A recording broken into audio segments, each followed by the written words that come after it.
Hello friends, कैसे हैं आप सब। स्वागत है आपका यूपीएससी एट होम प्रविष्का के यूट्यूब प्लेटफॉर्म पे। और आप लोगों की मेंस आंसर राइटिंग कैसी चल रही है। आप लोग को हमारा जो ये वीडियो जो ला रहे हैं मेंस के, उसमें जो है आपके लिए वो कितना बेनिफिशियल साबित हो रहा है, ये हमारे कमेंट सेक्शन में ज़रूर बताइएगा।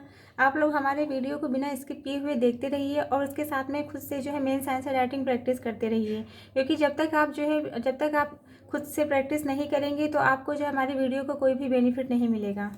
तो सबसे पहले हम जो है क्वेश्चन स्टार्ट करते हैं। क्वेश्चन है हमारा जीएस पेपर फर्स्ट से, संगम साहित्य प्रारंभिक तमिल समाज अर्थव्यवस्था राजनीति की समझ में किस प्रकार सहायक सिद्ध होता है, इसके महत्व पर चर्चा कीजिए।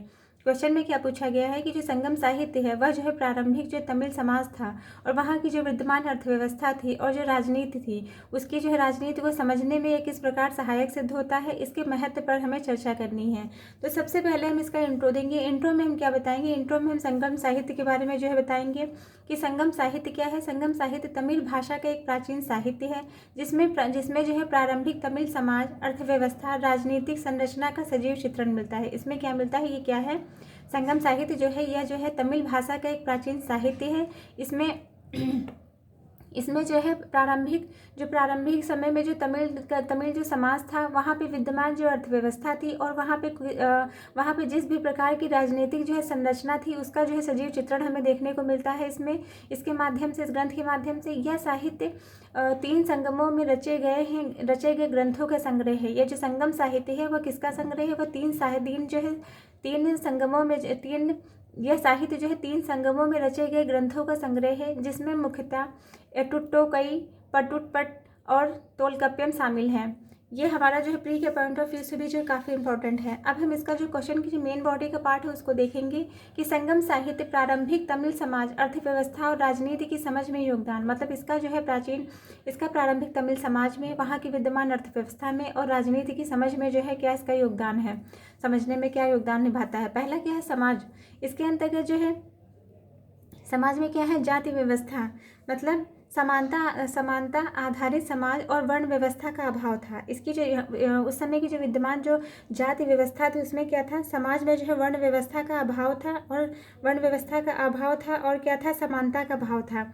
मतलब यहाँ पे जैसे जो वर्ण व्यवस्था, मतलब जो 4 ग्रुप में जो डिवाइड किया गया है किसी भी जो है समाज को, कि ब्राह्मण क्षत्रिय वैश्य शूद्र, उसके आधार पर जो है यहाँ पे विभाजन नहीं था, ये जो है देखने को नहीं मिलता था।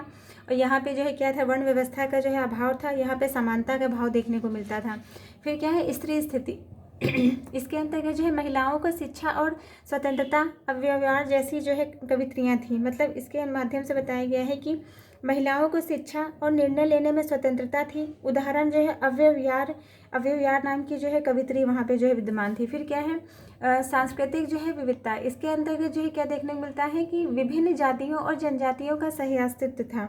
मतलब इसके अंतर्गत जो है सांस्कृतिक विविधता देखने को मिलती है उस समय के समाज में, जिसमें क्या देखने को मिलता है कि इसमें विभिन्न जातियों और जनजातियों का सही अस्तित्व विद्यमान था। फिर अर्थव्यवस्था में हम देखेंगे वहाँ की अर्थव्यवस्था कैसे समझेंगे, कृषि और सिंचाई के आधार पर। इसके अंतर्गत जो है क्या है, धान बाजरा और मसालों की खेती की जाती थी। इसकी खेती का, इसमें जो है धान की खेती का, बाजरे और मसालों की खेती का उल्लेख मिलता है।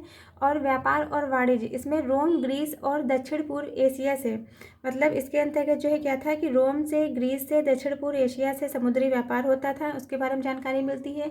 शिल्प और हस्तकला, इसके अंतर्गत कपड़ा, धातु और आभूषण का जो है निर्माण, मतलब कपड़ा, धातु, आभूषण निर्माण में कुशलता देखने को मिलती थी। फिर क्या है, राजनीतिक संरचना उस समय की कैसी थी, शासक वर्ग।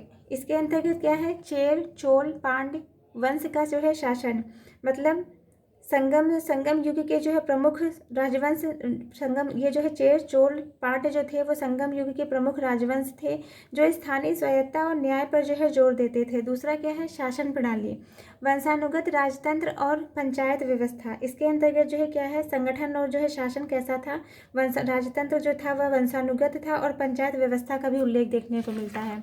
तो ये हमारा जो क्वेश्चन का जो मेन बॉडी का पार्ट है उसमें पहला पार्ट हमने देख लिया। अब जो सेकंड पूछा गया है कि इसका जो है क्या महत्व है, तो सबसे पहला हम देखेंगे ऐतिहासिक जो है स्रोत।